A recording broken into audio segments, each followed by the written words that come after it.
Hello dear students, welcome to QT class. In this class, we discuss about the meaning of frequency distribution and meaning of variables and types of variables. So, ವಿದ್ಯಾರ್ಥಿಗಳೇ ಇವತ್ತಿನ ತರಗತಿಯಲ್ಲಿ ನಾವು frequency ಡಿಸ್ಟ್ರಿಬ್ಯೂಷನಿನ ಅರ್ಥ, ವೇರಿಯೇಬಲ್ಸಿನ ಅರ್ಥ ಮತ್ತು ವೇರಿಯೇಬಲ್ಸಿನ ವಿಧಗಳನ್ನು ತಿಳ್ಕೊಳ್ತೋಣ.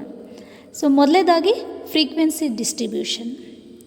The number of times an observation occurs in the given data is called the frequency of the observations.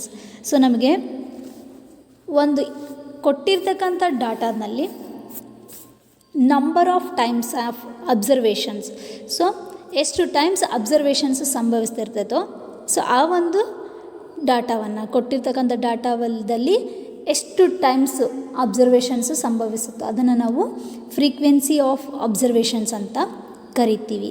ಹಾಗೆ a frequency distribution refers to the data classified on the basis of some variables that can be measured such as the price of product, wages paid, marks secured by the students etcetera.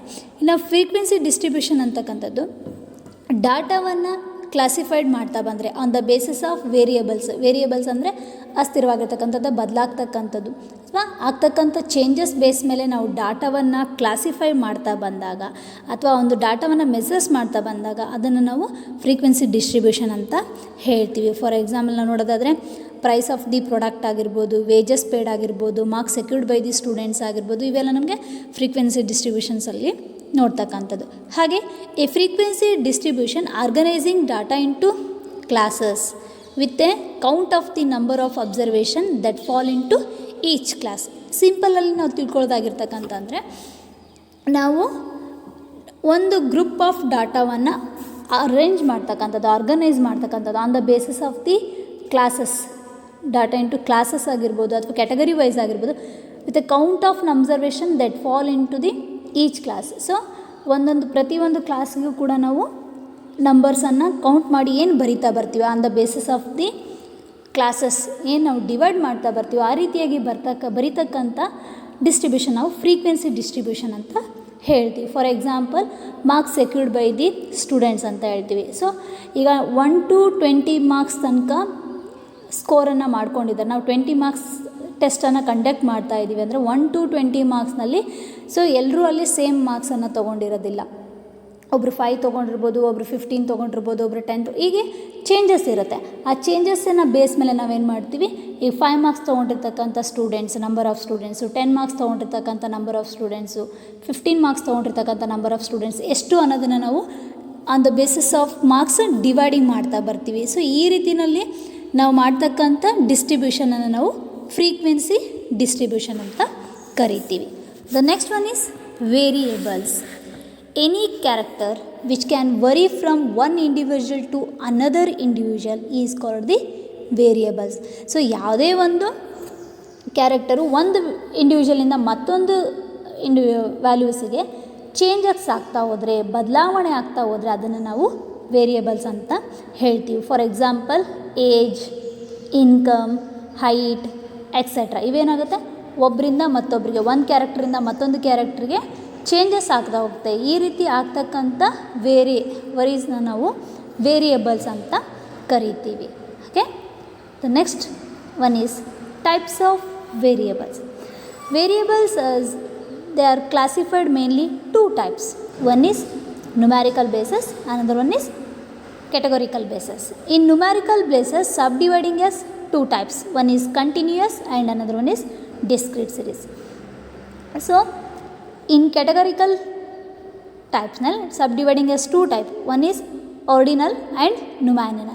So ನಮಗೆ ಇಲ್ಲಿ ವೇರಿಯೇಬಲನ್ನು ಮೇನಲ್ಲಿ 2 ಟೈಪ್ಸ್ನಲ್ಲಿ ನಾವು divide ಮಾಡ್ತಾ ಬರ್ತೀವಿ. ಒಂದು ನ್ಯೂಮ್ಯಾರಿಕಲ್ಲು, ಮತ್ತೊಂದು ಕ್ಯಾಟಗರಿಕಲ್. ನ್ಯೂಮ್ಯಾರಿಕಲ್ನಲ್ಲಿ ಮತ್ತೆ ನಾವು 2 ಟೈಪಲ್ಲಿ ಡಿವೈಡ್ ಮಾಡ್ತೀವಿ, ಒಂದು ಕಂಟಿನ್ಯೂಯಸ್ಸು ಮತ್ತೊಂದು ಡಿಸ್ಕ್ರೀಟ್ಸ್ ಅಂತೇಳಿ. ಸೊ ಹಾಗೆ ಕ್ಯಾಟಗರಿಕಲಲ್ಲಿ ಕೂಡ ನಾವು ಆರ್ಡಿನಲ್ ಮತ್ತು ನಾಮಿನಲ್ ಅಂತೇಳಿ 2 ರೀತಿಯಲ್ಲಿ ನೋಡ್ತಾ ಬರ್ತೀವಿ. ಆದರೆ ನಮ್ಮ ಸಿಲೆಬಸ್ ಪ್ರಕಾರ ನಮ್ಗೆ ಇರ್ತಕ್ಕಂಥದ್ದು ಓನ್ಲಿ ನ್ಯೂಮ್ಯಾರಿಕ್ ಬೇಸಸ್.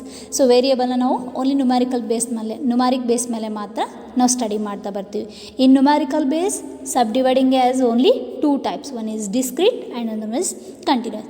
ಸೊ ನ್ಯೂಮ್ಯಾರಿಕಲಲ್ಲಿ ನಾವು 2 ಮಾತ್ರ ನೋಡ್ತಾ ಬರ್ತೀವಿ, ಒಂದು ಡಿಸ್ಕ್ರೀಟ್ ಮತ್ತೊಂದು continuous. The first one is discrete variable. Discrete variables are those variables which can take only a finite of the values. It is a type of the statistical variable. Can assume only fixed number of distinct values, lacks an inherent order. Also known as categorical variable because it has separate indivisible categories. Can only take on discrete specific values, not the continuous values.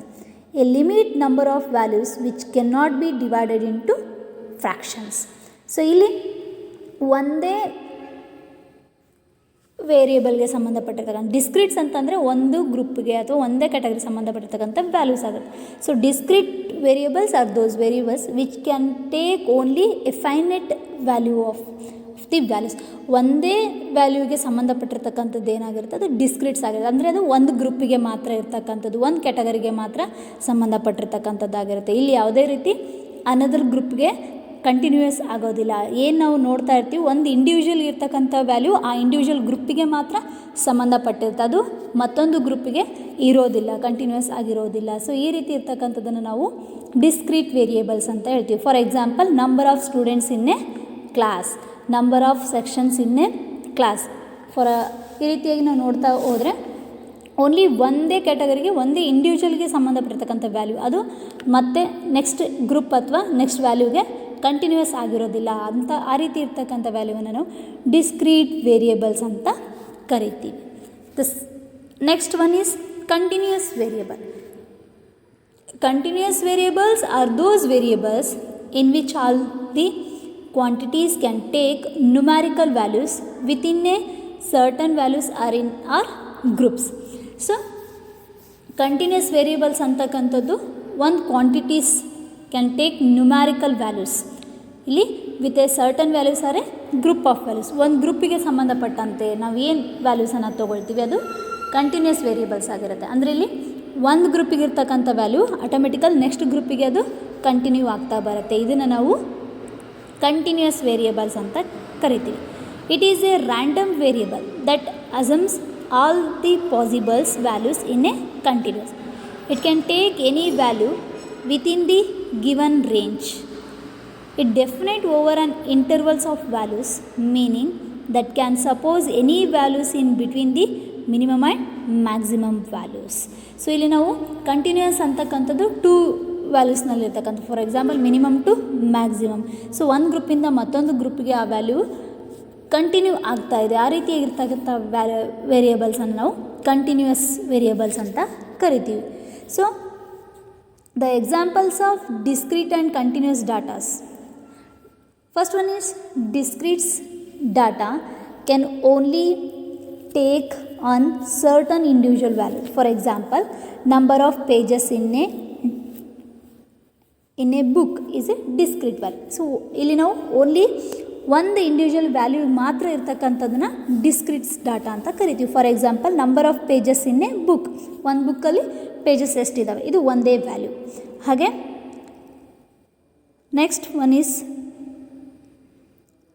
Example 3, shoes size is a discrete variable. For example 5 inch, 5.5 inch, 6 inch, not in the ಬಿಟ್ವೀನ್ಸ್. ಈಗ ನಾವು for example shoes ಸೈಜನ್ನು ನೋಡಿದರೆ individual ಒಂದೇ value 5 size ಇರ್ತಕ್ಕಂಥ shoes, 5.5 inch ಇರ್ತಕ್ಕಂಥ shoes, 6 or 6.5 inch ಇರ್ತಕ್ಕಂಥ shoes. So ಅವು ಯಾವುದು ಎರಡು ವ್ಯಾಲ್ಯೂವಿನ ಮಧ್ಯದಲ್ಲಿ ಇರ್ತಕ್ಕಂಥದ್ದಲ್ಲ. ಆ ರೀತಿಯಾಗಿ ಓನ್ಲಿ ಒಂದು ಸಿಂಗಲ್ ಇಂಡಿವಿಜುವಲಿಗೆ ಇರ್ತಕ್ಕಂಥ ವ್ಯಾಲ್ಯೂವನ್ನು ನಾವು ಡಿಸ್ಕ್ರೀಟ್ ವೇರಿಯೇಬಲ್ಸ್ ಅಂತ ಕರಿತೀವಿ. The fifth example, number of people in a race is a discrete variable. So ಒಂದು ರೇಸಲ್ಲಿ ಎಷ್ಟು ಜನ ಪೀಪಲ್ಸ್ ಇದ್ದಾರೆ ಅಂತಕ್ಕಂಥದ್ದು ಓನ್ಲಿ ಡಿಸ್ಕ್ರೀಟ್ ವ್ಯಾರಿಯೇಬಲ್ಸ್ ಆಗುತ್ತೆ. ಇಲ್ಲಿ ಯಾವುದೇ ರೀತಿ ಒಂದಿಂದ ಮತ್ತೊಂದಕ್ಕೆ ಕಂಟಿನ್ಯೂಸ್ ಇಲ್ಲ. It's indicate only individual values. So individual ವ್ಯಾಲ್ಯೂಸನ್ನು ಇರ್ತಕ್ಕಂಥ ವೇರಿಯೇಬಲ್ನ ನಾವು ಡಿಸ್ಕ್ರೀಟ್ಸ್ ವೇರಿಯೇಬಲ್ ಅಂತ ಕರಿತೀವಿ. The second example is continuous data. Continuous data can take on any value in a certain range.